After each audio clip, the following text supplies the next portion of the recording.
prostu wrzuciliście sobie, jak ktoś przy minus 8 czy tam około 10 na minusie naprawia hamulce na dworzu. Zaraz wam to pokażę, bo obstawiam, że nie wszyscy wiedzą, bo teraz stoimy tutaj, bo to obczyszczam trochę, ale i po kawie.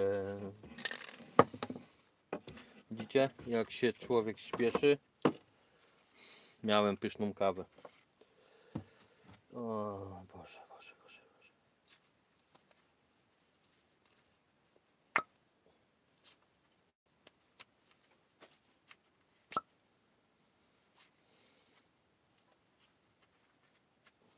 Dobra. To na bok, to na bok.